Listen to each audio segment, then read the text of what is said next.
hinahatulan ng dayuhang walang alam. Sino pa ang nagmalasakit? Siya ngayon'y pinapahirap. Pilipinas ay lumuluha, hustisyang sigaw ng madla. Tatay, di ko hindi ka nag-iisa. Milyon-milyong puso ang kasama.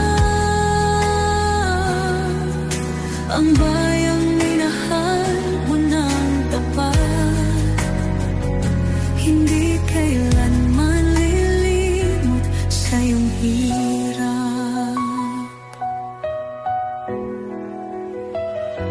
Ilang taon mong isinakripisyo, kapayapaan, kaunlaran para sa Pilipino. Ngunit